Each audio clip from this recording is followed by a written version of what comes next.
Hey, how's it going? Yeah.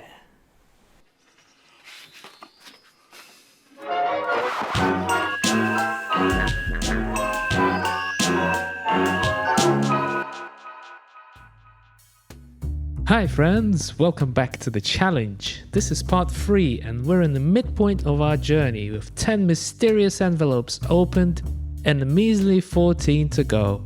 If you need a quick refresher on what's going on, or if you're just jumping in, here's a recap just for you. As with an advent calendar, I open an envelope each day to discover a mystery art supply inside. I'm only allowed to use the art materials inside, but I can use my own tools. If there's no art materials inside, I can use up to 3 previously provided materials, and I'm only allowed to draw from this one still I've seen. So with that out of the way, let's get on to those juicy envelopes and harvest the goodies within.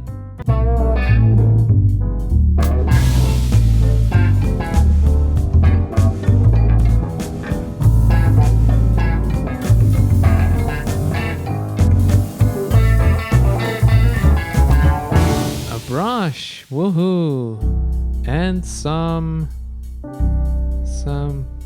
oh, what's that, shoe polish? Nope. It's graphite watercolor, or watercolor graphite, and a nice thick brush to go with it. I've used watercolor graphite once, and I didn't like it. And here we go with the fat berry brush. So we're gonna make some marks on here.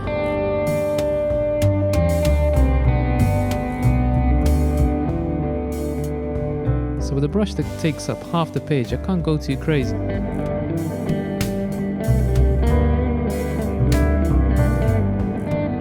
Yeah, I've decided to use the shape of the brush to make the marks. It doesn't penetrate well unless you go over the same bit again and again with water, which means you can sort of use it as a pen and a pencil and some paint. I think about halfway through I became really fascinated with this combination of paper brush and medium.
Well, look at this. I have to say, this is probably my favorite one from all the ones I've done. It was quick, it was to the point, and the way the watercolor worked with the paper and the brush was just, oh, it was terrific.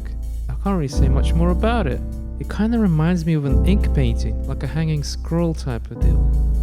Yeah, well, let's see what's next. That was a good one.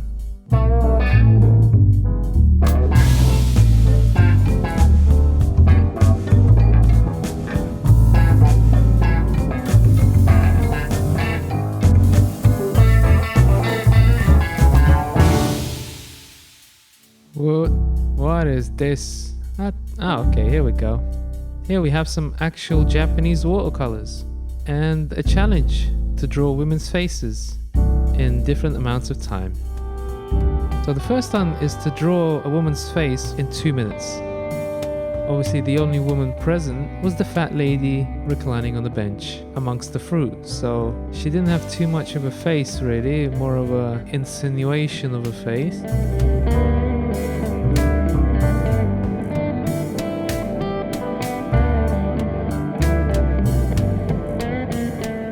And that's 2 minutes gone.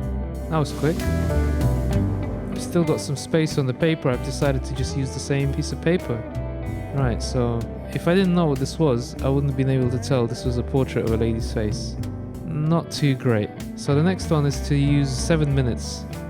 Is to do 7 minutes, and here we go. Alright, so I'm using a different color now. Very nice set, kind of somber, no really bright colors here. They're all kind of, I wouldn't say depressing, but certainly muted. Yeah, so with more time, obviously, I'm going for a bit more detail there.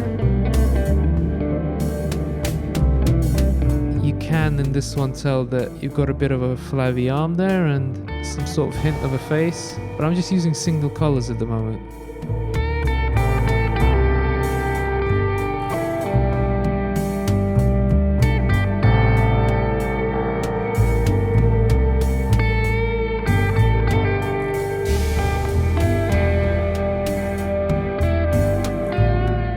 I've decided to do a bit of a background here.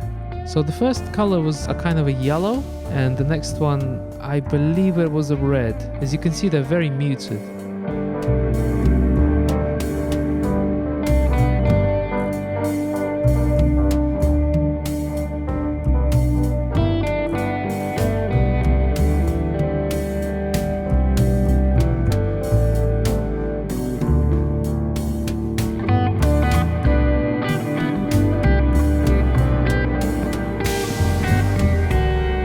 And that's it, time's up.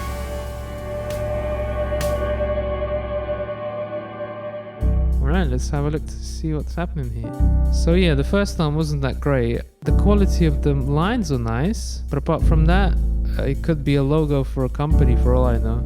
It doesn't really look like anything. The second one, I kind of like it. I do like the texture you can create with these watercolors. You can go quite dark, but you can also, as you can see, I was using toilet paper there, you can make these sort of cloudy textures. I really like the bit of the dark red lady's hair, where the colors kind of bled into each other. That's a really nice effect. And as you can see, the marks do not bleed into the paper. There's a very definite edge there. I think you couldn't see that really well in the previous watercolor outing, as that was all yellow. But here you can see the edge. Because of the nature of the paper, the colors don't go outside of their boundaries. Okay, and this is the third challenge, the big one. Here we go. 15 minutes to draw the same lady's face. Let's see if the result is better or worse. Now, because I got a whole 15 minutes to go, I'll be trying to use every color in that set just to see what they look like.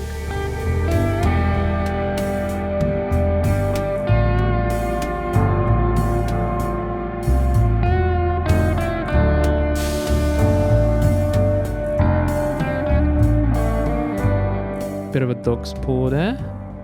While we're at it, I can tell you now the names of the colors. So we have reddish black, yellowish black, greenish black, bluish black, purplish black, and brownish black.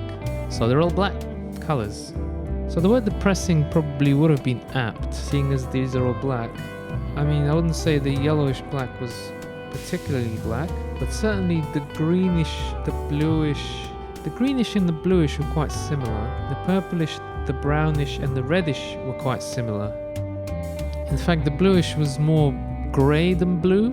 I think out of the set, I did enjoy the yellow, the red and the green most of all.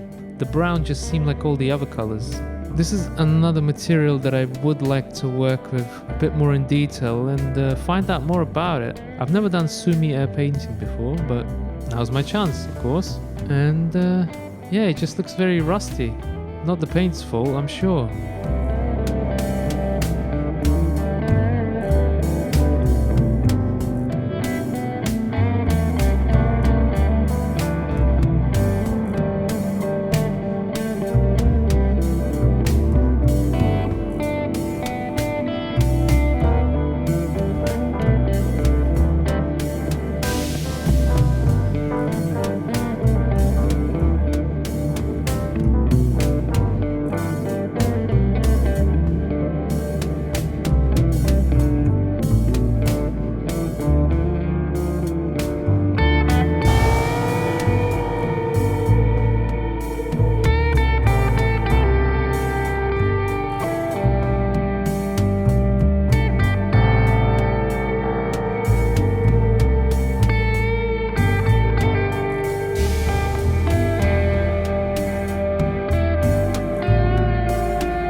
Well, if that doesn't look depressing, I don't know what does. That looks like the lady's been having one hell of a bad day.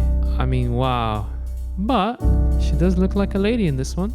Her arm seems to be coming out of her breast, but apart from that, not too bad. Not a big fan of the colors. I think the mistake was mixing them like that, and I really did like the wash technique of the previous ones, the quicker ones. This one seemed like I was getting buried in the details a bit too much, and the result is just a bit too muddy. I'm definitely going to make another video about these, find out what the secret is. I don't think it worked out too well in this one though. Let's just move on quietly.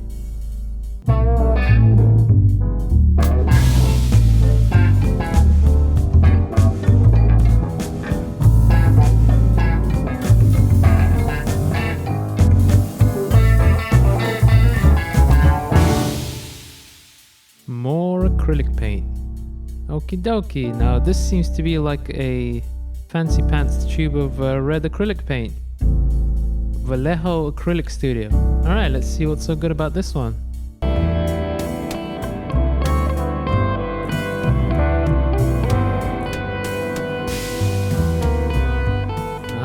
As you can see, I didn't go for the old plop technique of the previous acrylic outings and decided to go more of a detailed outline kind of look. Just trying something a little bit different here. So when mixed with water, very nice flow, very nice smooth flow to it.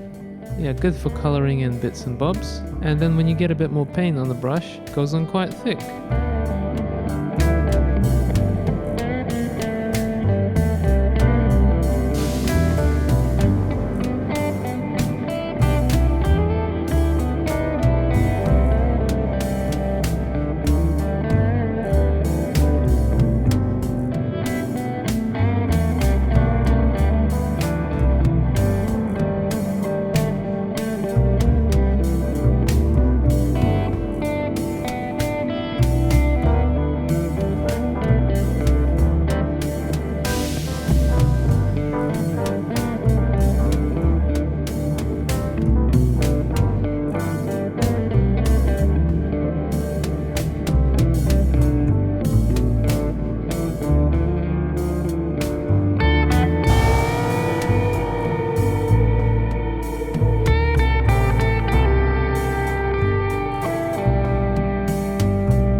Yeah, very nice medium to work with. As far as acrylic paints go, this is a good one. As you can see, there's really a range of color just within this one color. And yeah, pleasure to work with. When you lay it on thick, it really goes on thick. And when you water it down, it can go down to pretty much nothing.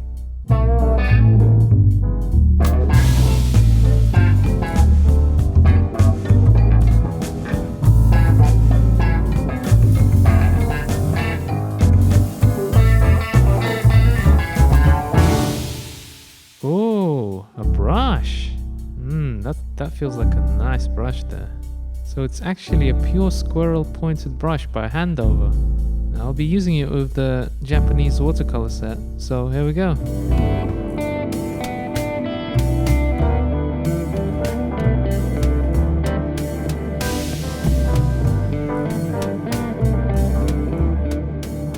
Look, the paint isn't penetrating the paper at all. It's coming up in little bubbles on top. It's as if the paper was coated in some sort of grease. If you just keep working that same area, it creates a kind of a wash that doesn't go out of its perimeter. and then you can do more details inside that area, but as soon as you go into new virgin territory, it comes up in bubbles again. Yeah, oh, this is interesting. Well, I think I picked up some tricks from doing that lady portrait from before, because I'm digging this one.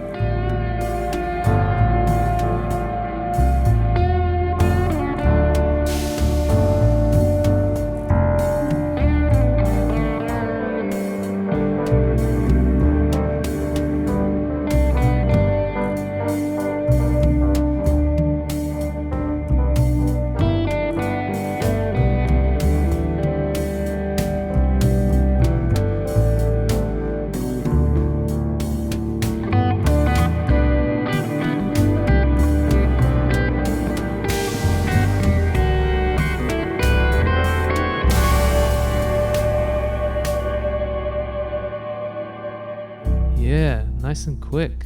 Ah, that's nice. Oh, I enjoyed doing this one.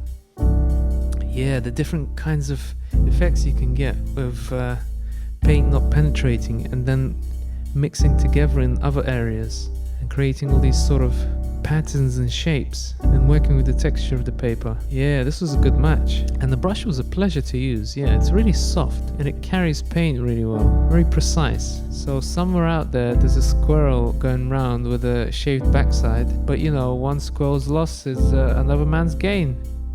Let's see what's next.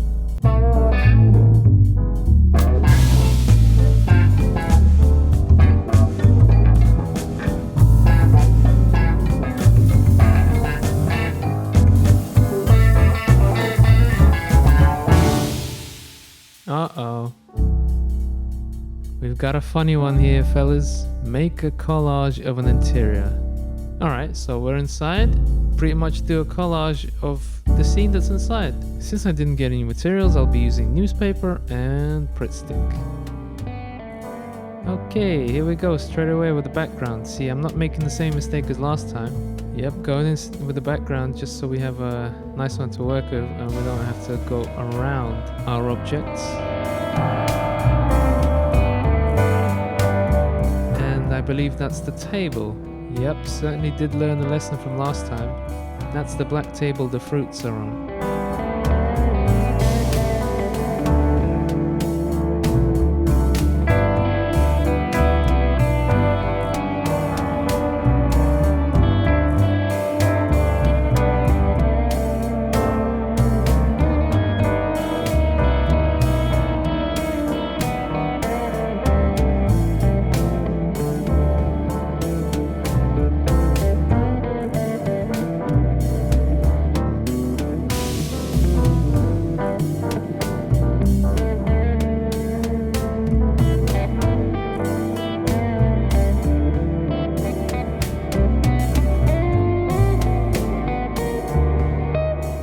So the interesting part of using newspapers and magazines for collages is when you cut up a photo of something recognizable and when you put it on paper, you just get the piece that suggests a shape of what you're trying to show without it looking like the thing that you've cut it out from.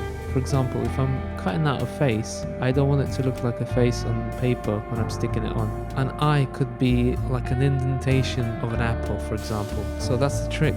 It's to repurpose the different shades and gradients and patterns of recognizable things and lose that when you glue it onto the paper. So make it serve you instead of just repeating what it was before. Like there's a nice gradient there from the sun flare, and that's how I get my two gourds with a nice little shading at the bottom.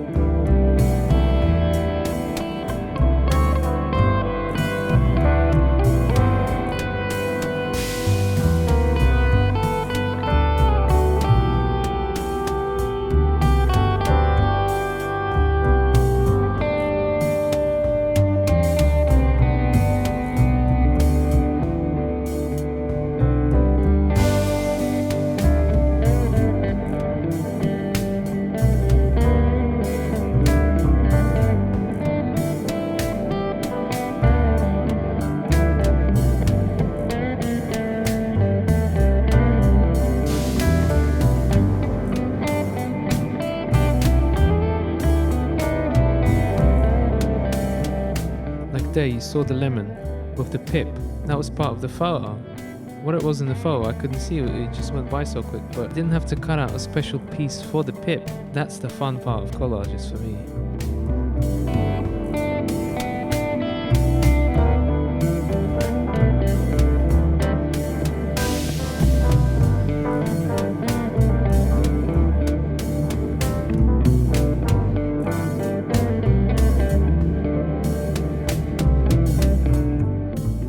That one got rejected.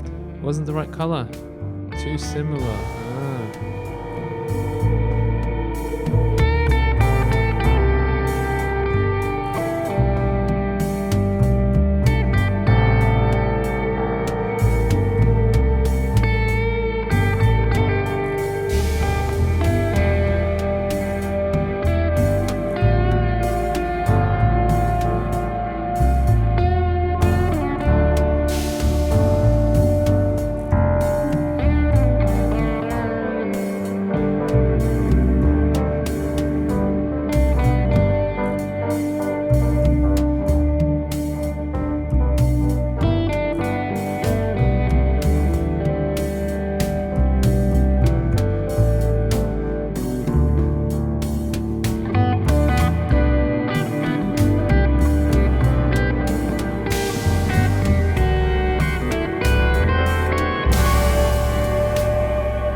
I really like the table there.